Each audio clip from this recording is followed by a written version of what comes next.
Hello, everyone.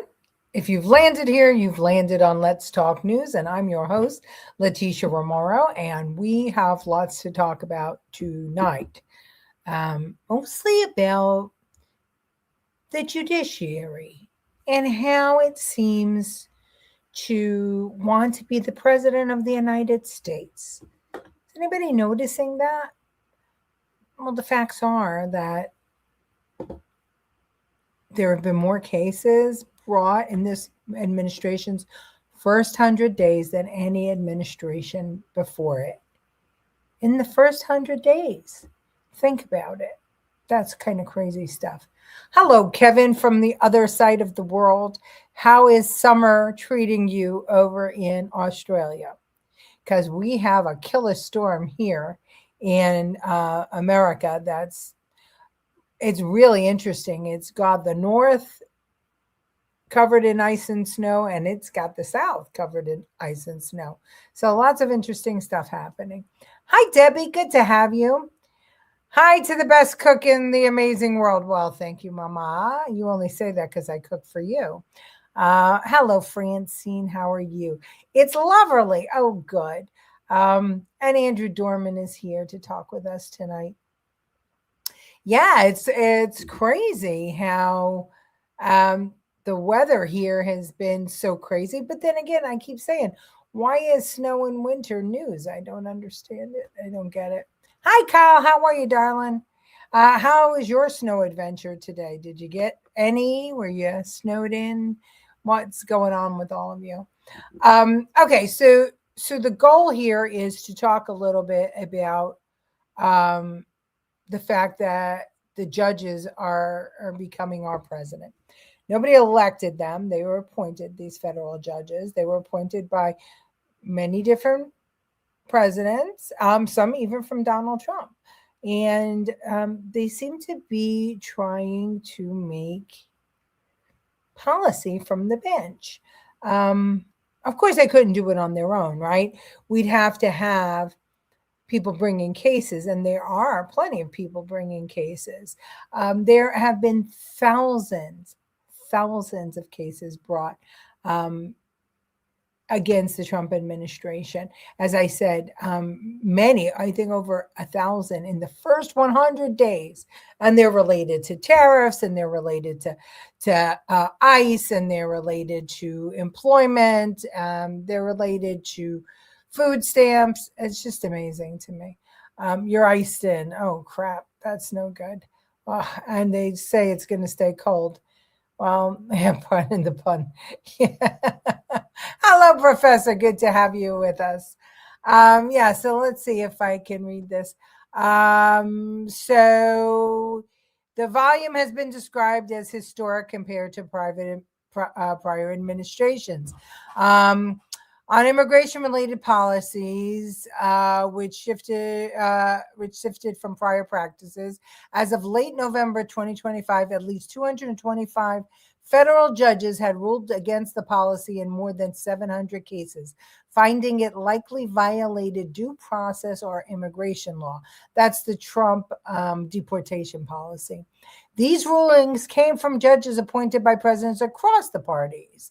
And some was even from Trump himself. Let's see. Congressional Research Service and other analysis noted 25 nationwide injunctions in the first 100 days of the second Trump term alone. That's January to April, far outpacing prior administrations in speed and volume. But let's see, while lower courts frequently issued blocks, the Supreme Court sided with Trump administration in most emergency appeals, 20 out of 24 in 2025, often lifting injunctions pending full review. This created a pattern where district judges ruled against policies, but higher courts allowed implementation to proceed in many instances. So in other words, the Supreme Court said, hey, listen, we've got to look at what's going on before we're going to stop the president from being president. But don't you find that interesting? Don't you find it crazy? And don't you wonder who's behind it? I sure do. And taxpayer foot the bill for all the lawsuits. Yeah, because a lot of them are brought by states, right? They're brought by states, so the federal government has to defend it. So depending on which state you live in, you might be paying twice. And they're brought by not-for-profits and advocacy groups. The most in any administration's history. And we only just got through one full year of the Trump administration. And they're all overturned. But you don't hear that from the lunatic left, right? You don't hear that they're overturned. What you hear is, federal judge ruled against Trump. Federal judge ruled against Trump. Federal judge ruled against Trump. So it makes it look like Trump is doing something wrong. When in fact, he's not doing anything wrong. In fact, he's actually doing the job that he was hired to do, because there are rules on the books when it comes to immigration. And Congress put those rules on the books. And when you're president, you have to follow those rules. I'll show you. You want to see a president defending deportation? I'll show you. I'm the president of the United States. I'm not the emperor of the United States. My job is to execute laws that are passed. And Congress right now has not changed what I consider to be a broken immigration system. Mm-hmm. And what that means is that we have certain obligations to enforce the laws that are in place, even if we think that in many cases the results may be tragic. There are going to be some stories that break our hearts. And more importantly, we're going to continue to have an economy that is stifled by a really inefficient system where not only are we deporting folks, but we also have a legal immigration system that is so bottlenecked that it forces sometimes people into the illegal system. So Obama wanted Congress to change the immigration rules, and they didn't. They didn't under Obama. They didn't under Biden. They didn't under Trump when they had both houses. They spent the majority of their time under Trump actually trying to impeach him. So they weren't doing the work of the people. They were trying to get him out as president. And guess what they're going to do if they take the House and Senate again? They're going to try and impeach him. Of course, it's crazy, but not surprising in these times, especially with Trump in office. Never such controversy with any other administration. Of course not. Well, there were, Obama got pressure, but he didn't get riots in the street. Hello, BJ Smith. Thanks for joining us.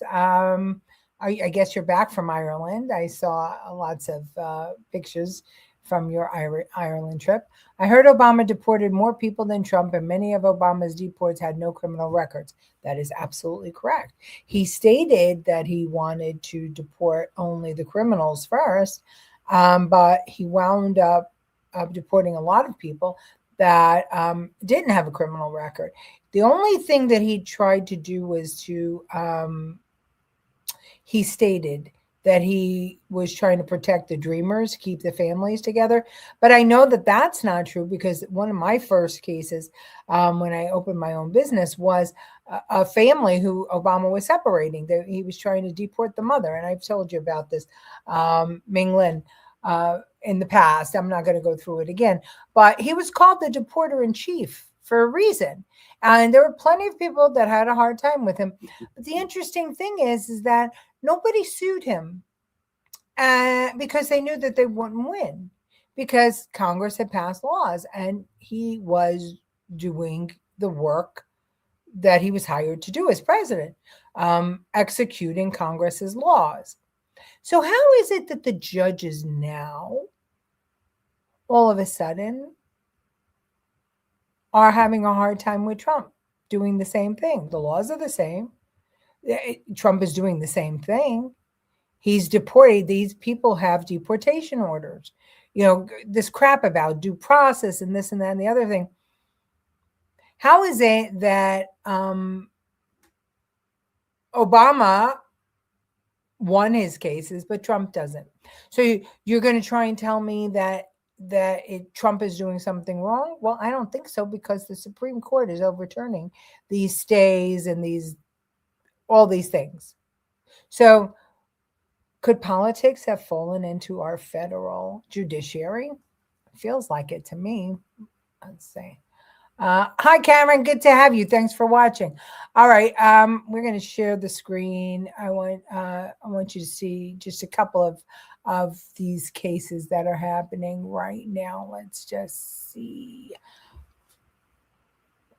Okay. This one is crazy. Judge blocks feds from destroying evidence in Minnesota shooting. A federal judge blocked the Trump administration from destroying or altering evidence related to the fatal shooting of protester by federal immigration agents in Minneapolis in an order late Saturday. At stake is whether states can investigate federal agents who use deadly force within their borders. The dispute marks an extraordinary breakdown in federal-state cooperation. Minnesota state official who investigates such shootings said in court filings he'd never seen federal agents block local access to a crime scene where both feds and state had jurisdiction in 20 years on the job. And this was U.S. District Court Eric Tostrud granted a request Saturday from Minnesota's Bureau of Criminal Apprehension and Hennepin County prosecutors to prevent the Department of Homeland Security and other agencies from altering evidence. That is insanity. Insanity. First of all, feds have jurisdiction, period. If the feds are there, they have the jurisdiction. It's always that way. And you ask any local police officer, and they will tell you that they were working a case and the feds came in and they took the case over. Happens all the time. So number one, the feds had the jurisdiction and always have the jurisdiction, unless it's a state level situation. This was a federal level situation. So the feds have the jurisdiction. That's number one.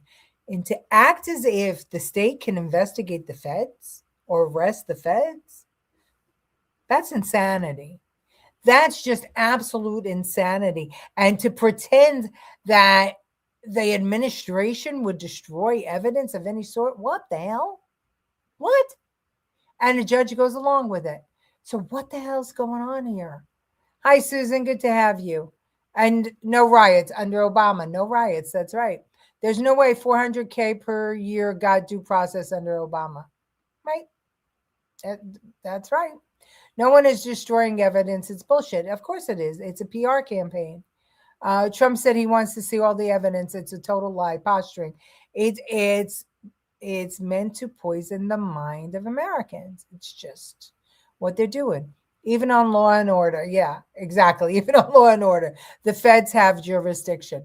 So what the hell? What are we doing here? What are we talking about?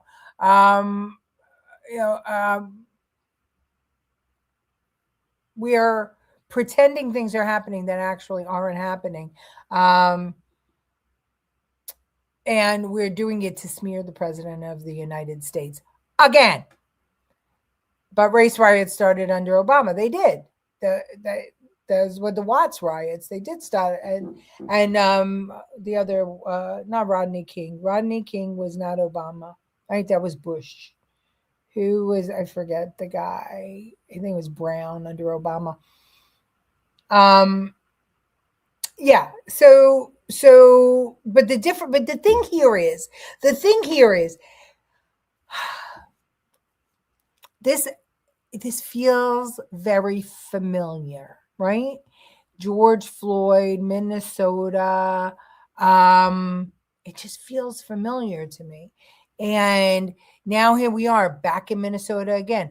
ICE is operating in all 50 states, but only in Minnesota are there these riots. Why? How come? What's going on? Why all these lawsuits? How is everybody ready to file in federal court on, within the first 100 days of the administration? How is that possible? And they win.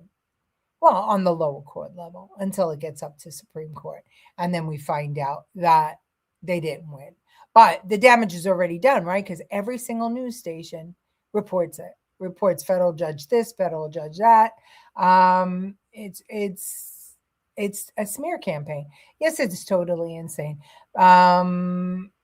Michael Brown, that was it. Brown. My brain has a lot of things in it, but sometimes I keep it straight. Nobody goes to a war zone like Minnesota with a 9mm gun and 2 magazines to take pictures. Well, apparently his parents had warned him not to do anything stupid. Look, I said it last night. I'll say it again. Nobody should be dead for protesting, but no protester should interfere with a law enforcement action. If you're going to cry foul on Pretty and Good, you have to also cry foul on Babbitt. If you're not going to cry foul on Babbitt, then you cannot cry foul on Pretty and Good. And that's the way it is. We don't have a double standard. We're not going to stand for a double standard. Americans are too smart for this. It's too much. It's all just too crazy. It's been alleged he had no ID on him. That's they're saying. They're saying he wasn't carrying ID. So therefore, then his carry permit is illegal. But it doesn't matter. The minute he didn't say, I have a firearm on me, when law enforcement said stay out, stay away, and the minute he didn't put up his arms, the minute he resisted arrest, any legality of carrying a firearm was gone. And also he became a threat. I've said it. I said it last night. I'll say it again. I'm a legal gun owner. I have taken safety classes. The first thing they teach you could carry it on your body. You could carry it in the console. You can carry it wherever. You just can't carry it into a place that says no firearms. Okay, that's what you know. What you also know is that if ever a law enforcement officer at any time says stop and turn around and put your hands on your head, or stop, you're being questioned, you must show your hands and say it's not a law, it's common sense.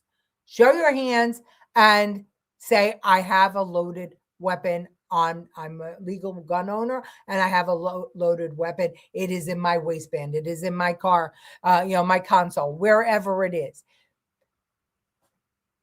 It is not a law. It's self-preservation and it's responsible gun ownership. The thing that I love, how these crazy lefty lunatics are now yelling 2A, 2A, 2A. Yeah, 2A. But anybody who protects 2A knows it with rights become responsibilities. You have to take responsibility. You have to be, you have to protect everyone around you when you shoot. You have to protect yourself. You have to protect the first people that have to be protected when you're carrying a firearm is everyone else. Everyone else. Because you are the one carrying the deadly weapon. The second one that you protect is yourself. You don't take a shot. If you want to catch a purse snatcher and you're in the middle of a crowd, you don't willy-nilly take a shot, because guess what? If you shoot somebody and you don't hit bone, that bullet can exit that person and hit somebody behind them. You have to have backing behind your shot. You have to know how to take a clear shot. But the most important thing is you don't go to a protest that's peaceful with a loaded firearm. Because the minute you do, you've made it a not peaceful protest.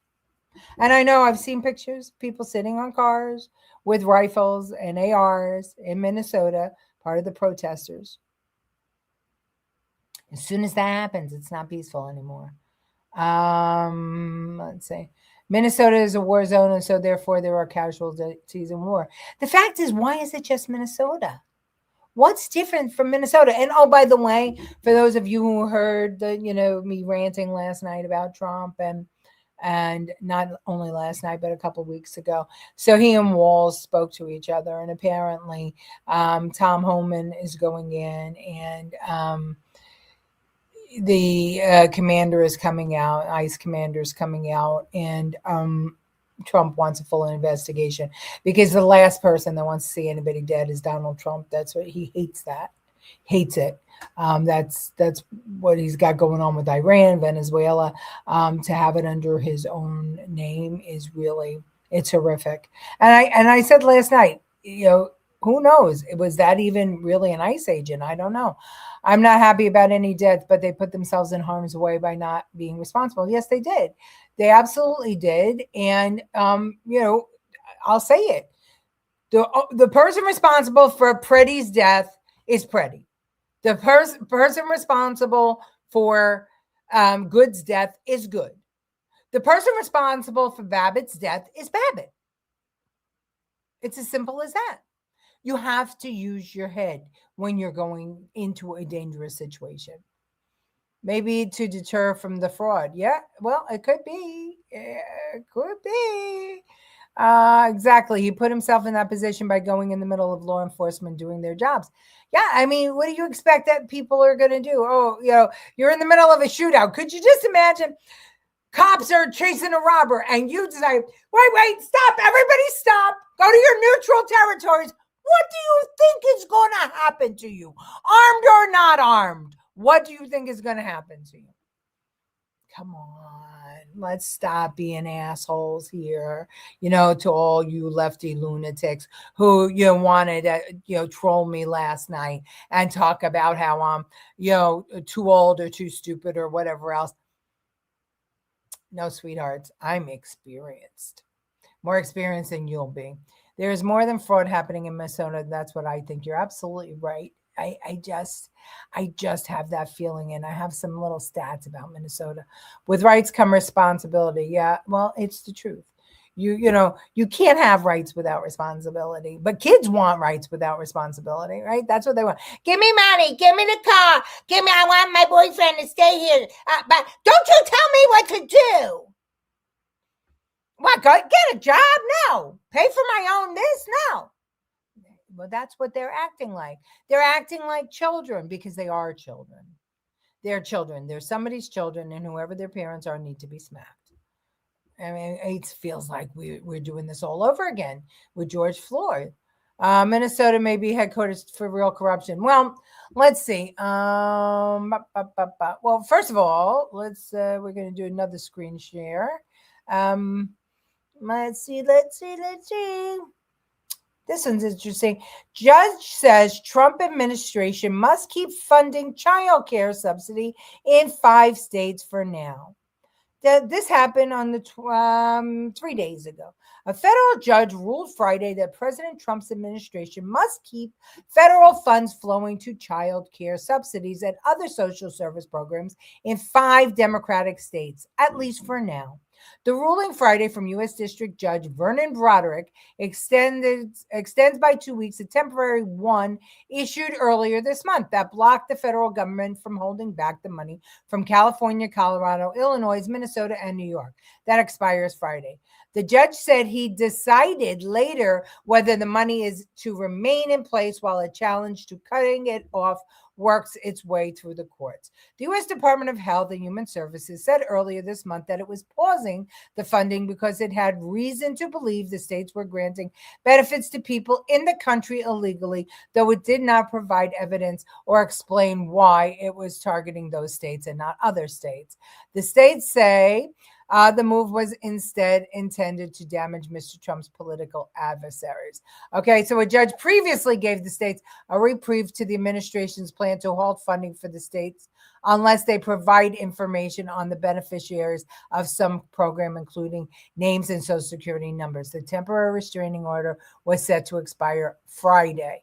Okay, so what does that mean, ladies and gentlemen, boys and girls?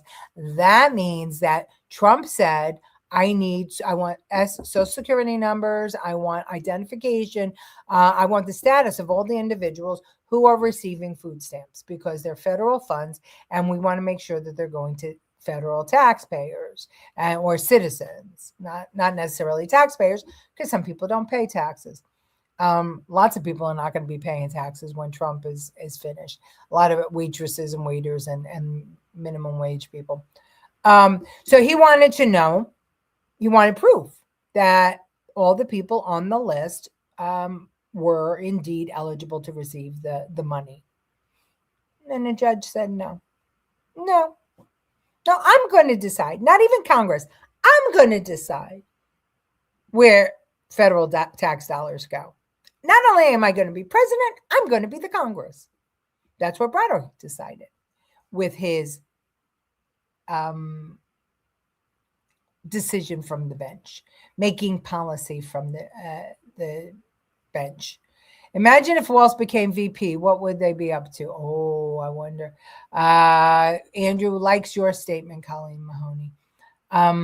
Colleen Mahoney, why wasn't he vetted before that? He was on the ticket with that hyena Kamala. Dollars, I think. Yeah, well, you're right. I mean, he was never, they were warned not to put him on the ticket, but they did it anyway. Okay, so let's see. We're going to do some more screen sharing here. Or maybe not. I'll just read. So the population of Minnesota is 5,737,915 people. Its rapid expansion was between 1850 and 1860. Recent trends, there was a slight dip in the state population, but it rebounded in 2023 with 0.04% growth. 2023. Isn't that interesting? What was so interesting in Minnesota that 4% growth occurred in Minnesota in 2023 after it had been dipping out. The state is projected to add fewer than 1 million people, actually fewer than 900,000 people over the next 50 years. But it added 4%. What's 4% of 5 million? Is that 250,000? I think so. Well, 0.4 is that 0.4 is not 4%. That's 40%, right? No. Yeah, 0.04 is 40%. Somebody do the math for me. Because even if it's 2,500 people, 25,000 people, that's a lot. Because they're looking at 900,000 people in the next 50 years. So what would that be? Me wonders. Oh, and let's talk about millionaires. Minnesota has over 167,000 millionaire households, ranking it among states with high millionaire populations, with about 7.43% of households reaching millionaire status. Millionaire households increased. High income earners, Minnesota added 3,700 tax filers earning 1 million or more between, get this, kids, 2020 and 2021 alone. Can anybody say COVID money? Ooh. Okay, so we got millionaires in Minnesota. So I wanted to know how, the climate of Minnesota compared to Somalia. So the climate of Somalia and Minnesota represents an extreme contrast, transitioning from a consistently hot, arid, or semi-arid tropical climate to a humid continental climate defined by extreme seasonal variation. While Somalia is dominated by year-round high temperatures, roughly 80 to 90 degrees, and drought, Minnesota experiences 4 distinct seasons with cold, snowy winters that can drop below 0 degrees Fahrenheit and warm, humid summers. So, why do you think Somalians settled in Minnesota? Just the little questions that go nagging in my mind. What else? Where did I go? Let's see. Apparently, HUD wants immigration status on residents in HUD funding housing. The federal government wants immigration status on everyone receiving any benefits. And that's what's got everybody up in arms. And that is another of the court cases that are going on, that these federal judges are deciding. See, Oh, what did Obama say? I'm president of the United States, not emperor of the United States. I am elected to enforce the laws of Congress. Trump is enforcing the laws of Congress. The laws of Congress say that only American citizens can receive American taxpayer dollars. He's just trying to do his job. Why is it changed? Minnesota is the cash cow for all the TDS people. Yeah, something's not right. Yeah, illegals. Yes. I guess most are there. Most of what? Yeah. Yes, 200,000. So 200,000. So if it was 200,000 a year for 5 years, that's $1 million, right? But they're saying 900,000 over 50 years. It's going to increase. So how did 200,000? Why did 200,000 people settle all there at the same time in 2020? What did I say? 2023? Yeah, it took a jump of 200,000 people in 2023. Think about that. Crazy that feds can't have proof of people receiving funding. It seems it's a natural part of the audit. Yeah, well, it's the law. It's the law. So how are these judges deciding from the bench that Trump can't execute the law that Congress passed? I don't know. Wow, millionaires in Minnesota. Never knew that could happen on public assistance. Well, now think about it, right? I mean, and they're yelling and carrying on about millionaires. But more importantly, the majority of them were made in 20 to 21, during COVID. Wasn't it Minnesota, the state that didn't want to give up the aliens? The illegal aliens or the aliens from outer space? Because of course it's that. Of course it's a state. Yeah. Area 51? That's not in Minnesota. That's in the desert somewhere. But anyway, so we have to ask ourselves why it was okay for Obama to deport so many people by following the law of the land, the federal law, and no judge dared to overturn him doing his job. But for Trump, we have thousands of cases pending, from everything from deportation to funds for illegal migrants, how federal funds are spent, to who he could hire and fire. I mean, there are cases all over the place, and it's plaguing this guy. So there are cases plaguing the man. There are riots plaguing the man. There are protesters plaguing the man. Feels like a setup, and we all need to talk about it. All right, I'm 3 minutes over. It's time for me to go. I'm sure I've made your head hurt. I've made my head hurt. Let's all talk about that a little bit more in our chats and feeds. And let's remind everybody that Obama deported lots of people. If you want to get that clip, it's 2013. It was from, he did one in Telemundo and that one was Google, but that was the Obama White House. That was a clip from the Obama White House, so you can find it there. All right, I'll see you tomorrow night at 8 o'clock, and we'll talk some more. Maybe Minnesota, maybe Iran. We'll see you tomorrow. Bye, all.